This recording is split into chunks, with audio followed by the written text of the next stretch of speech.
Bom dia, bem-vindo de volta. O momento agora é para falarmos de trânsito. O nosso convidado, Gonçalo Mussungo, está aqui mais uma vez para esta abordagem habitual.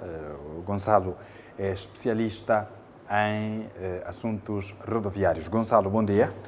Bom dia, cara Afonso Paulo, e bom dia a toda a equipe da Palanca TV. Estamos aqui mais uma vez, então, para abordarmos os nossos assuntos habituais sobre as matérias rodoviárias. Muito bem. Hoje iremos falar de um assunto pertinente para todos que conduzem e a questão preventiva, a reação do próprio condutor, a maneira como as pessoas posicionam-se enquanto fazem uso da via pública, são os principais pontos da nossa conversa. Realmente, hoje, então, vamos tratar desses assuntos e propriamente falar aquilo que é a função da condução e o tempo de reação, que muitas das vezes os condutores têm dificuldade, Afonso Paulo, de dirigirem, na verdade, circular na via pública com o devido cuidado, a aplicarmos aquilo que é a própria função da condução e sabermos propriamente o tempo de reação, porque se não tivermos noção desses princípios, por isso é que temos notado muito elevado número de acidentes de viação a nível do país. Já agora, quando fala de função de condução, refere-se ao quê? Exato. Quando estamos a falar propriamente da função da condução, estamos a falar de três princípios, que é ver, pensar e agir, cara Afonso Paulo. Na condução existem estes três princípios: ver, pensar e agir. Quando estamos a falar de ver corresponde propriamente à recolha da informação por intermédio da visão. Portanto, no exercício da condução, 85% da recolha das informações é feita por intermédio deste órgão que temos, os olhos. Então, a visão responsabiliza-se por 85% da recolha das informações. Certo. E temos, na verdade, 5% da responsabilidade também, que é por intermédio do tato. Os outros 5% está por intermédio da audição também, e o outro 5% está por intermédio do olfato. Então, recebemos essas informações todas. Os órgãos de sentido jogam um papel fundamental. Exato, jogam um papel fundamental. Neste caso, cara Afonso Paulo, precisamos aplicar a própria função da condução no exercício, que é ver, que pressupõe a recolha da informação, pensar, que é dar o tratamento da informação que foi recolhida por intermédio da visão, e agir a ação motora, que é propriamente dita. O que acontece muitas das vezes, e esse processo joga propriamente também com o tempo de reação, o Código de Estrada prevê o tempo de reação é de 1 segundo, e que muitas das vezes também esse 1 segundo, pronto, funciona, é o tempo previsto no Código de Estrada, que o condutor deve reagir perante uma situação de perigo iminente, e qualquer outra situação que vai incomodar o condutor deve então reagir em 1 segundo. Mas não funciona para todas as idades, cara Afonso Paulo. Imagina que um cidadão de 70 anos, acima de 60 anos, os reflexos que ele tem é diferente de um jovem. Imagina alguém com 70 anos diante de um perigo, um obstáculo, que é preciso reagir no momento. Ou melhor, o que o Gonçalo está a dizer é: o cidadão vai recolher a informação através dos 4 órgãos de sentido aqui necessários, exceto o paladar, a visão, principalmente, que representa mais de 80%. Exato. 85%, é isso? Exato. O olfato com 5%, a audição com 5% e o tato com outros 5%. Recolher essas informações, pensar e agir em apenas 1 segundo. 1 segundo, e que estamos aqui a falar que às vezes não funciona por intermédio, às vezes por causa da idade. Estamos aqui a falar, alguém com 70 anos de idade é diferente de um jovem que está com 20, 25 anos, porque a capacidade da recolha das informações, os reflexos que vai recolhendo no exercício da condução também influencia muito. E a própria ação motora. Exato, a ação motora, porque depois ficamos aqui entre o tempo de reação, que é de 1 segundo. Estamos a falar, o tempo de reação, na verdade, é aquele que ocorre desde o estímulo visual até a respectiva ação motora.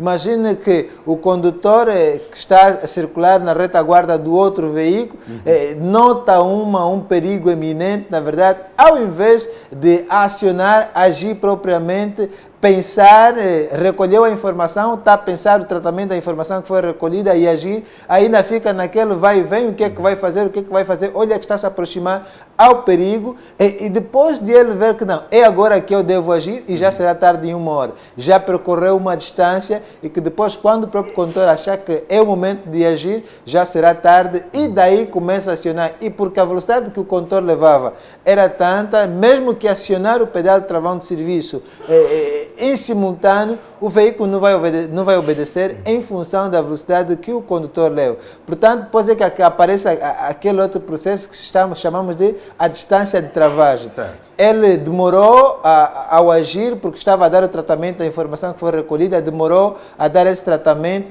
Quando pensou que devia agir, o veículo não vai parar no momento, depois vem aquele processo da distância de travagem, e essa distância de travagem também será uma distância longa até o veículo parar. Por isso é que notamos o acidente, o veículo, às vezes, o condutor acionou o pedal de travão, mas mesmo assim o veículo não obedeceu e acabou por embater no outro condutor. Pois, porque isto aqui é uma questão de física e tudo vai depender da velocidade ou da aceleração que o veículo e da carga da mesma. Exato, e da carga da mesma.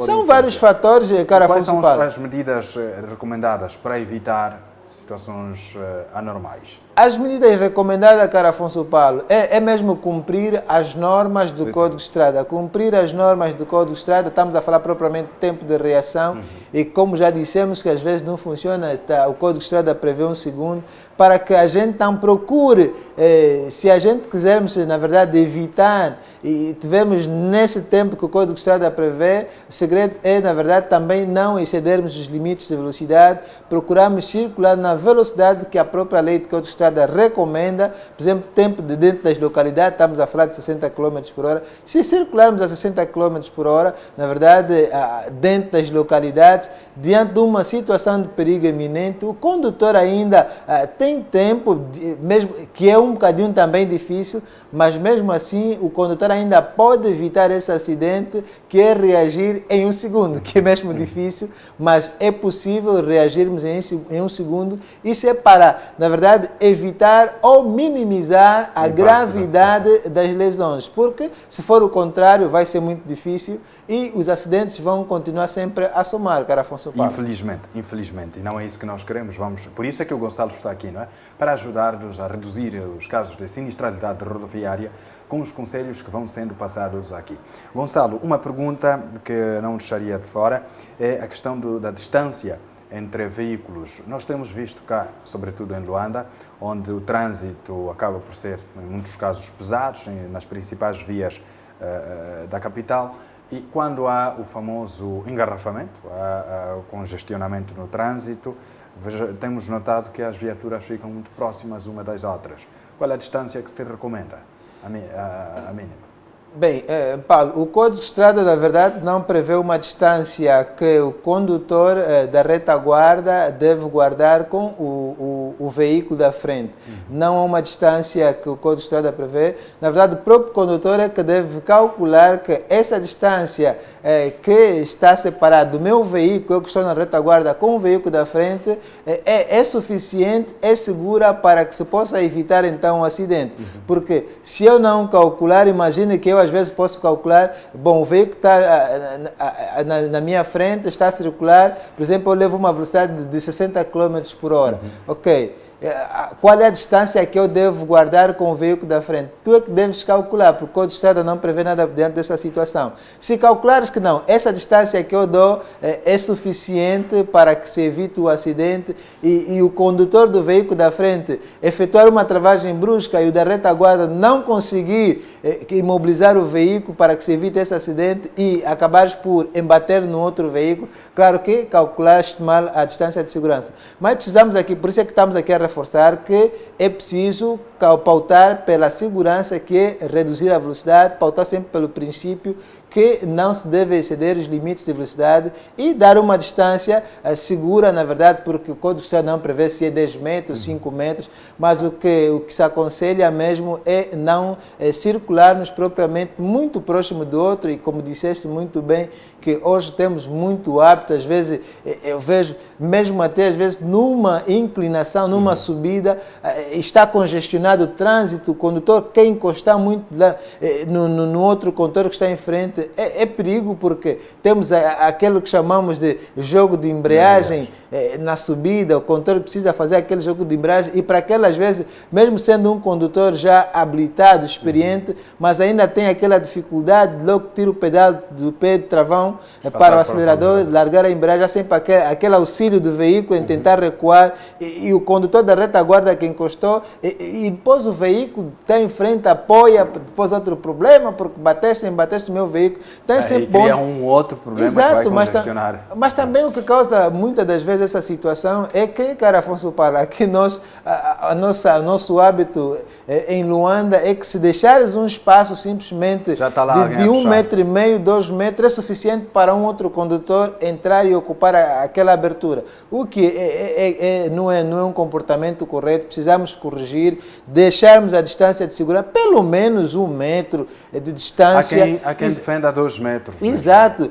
Já que se temos o hábito de encostarmos no para-choque do outro veículo que está em frente, pelo menos vamos deixar esse hábito, deixarmos pelo menos no mínimo, se não deixarmos 2 metros, pelo menos 1 metro, para também salvaguardar um problema que poderá vir a ocorrer no caso de descuido, porque os condutores às vezes podem estar distraídos. Então, nós vamos evitar... E vai também a questão das próprias viaturas, que podem não estar em perfeitas condições. Podem não estar em perfeitas condições e depois temos também a dificuldade de fazermos a revisão nos nossos veículos.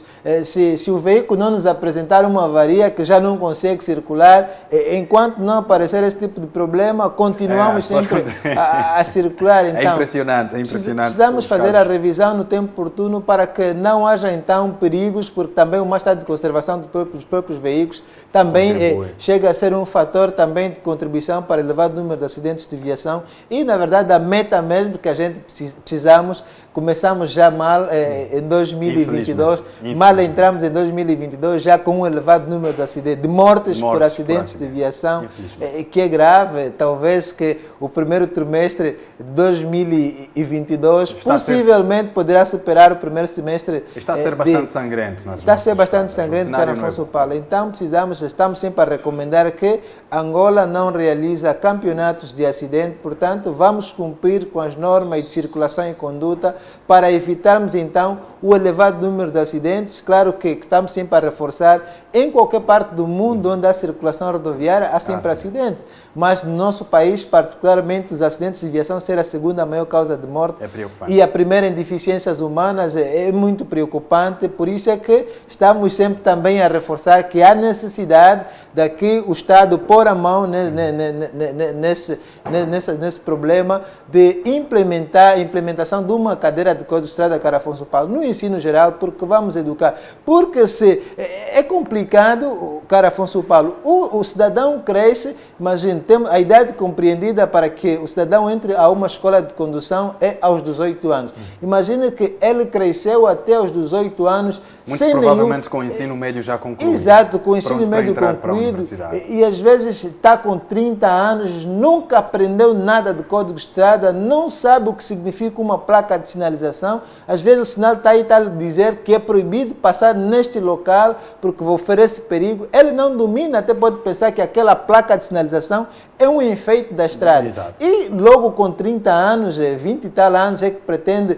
quer dizer, só vai ter domínio da matéria do Código de Estrada quando ele entrar em uma escola de condução, e que já é tarde, e caso venha entrar. Se não entrar também é um analfabeto em assuntos de trânsito, o que fica complicado. Por isso é que estamos aqui a reforçar sempre, por mais que o cidadão seja uma pessoa licenciada, um doutor numa outra área de saber, é preciso aprender as normas de circulação e conduta na via pública. E para aprender essas normas, não precisa propriamente saber conduzir, não precisa passar por uma escola de condução. A partir do ensino geral, há uma cadeira de Código de Estrada, vai aprender as regras, o cidadão a partir da base vai aprender que tipo de conduta deve circular, deve praticar, aplicar na via pública, qual é a parte via que deve circular, em que circunstância ele deve fazer o atravessamento da faixa de rodagem, quando não deve, ele já tem essa noção e um cidadão nutrido desse conhecimento todo, quando ele for chegar à idade propriamente de entrar para uma escola de condução, que é aos 18 anos, ele já tem a noção e nem sabe, vai dar tanto não dá trabalho e facilita o próprio instrutor no processo de aprendizagem, cara Afonso Paulo. Porque senão estamos sempre aqui no combate à sinistralidade rodoviária, a campanha de prevenção sobre acidentes de trânsito, não estamos a fazer... continuar a combater um mal que está todo o tempo presente. Estamos sempre a combater um mal, quando na verdade devíamos evitar isso na raiz. Claro que mesmo com a aplicação de uma cadeira de código de estrada no ensino geral, também não significa que vamos erradicar os acidentes de viação, mas pelo menos vamos reduzir significativamente o número de mortes por acidentes de viação a nível das estradas nacionais, cara Afonso Paulo. Muito bem. Gonçalo Mussum, gratos pela presença mais uma vez nesta sexta-feira. Na próxima contamos consigo. Obrigado, estamos juntos e bom final de semana. Obrigado para si também. E um feliz Dia dos Namorados antecipados. Obrigado. Eu, por acaso, não vim com esta onda, mas o Fernando começou com isto, então... Obrigado, Gonçalo, e obrigado, telespectador. Um rapidíssimo intervalo. No próximo tempo, teremos aqui a presença de Constantino Paulo.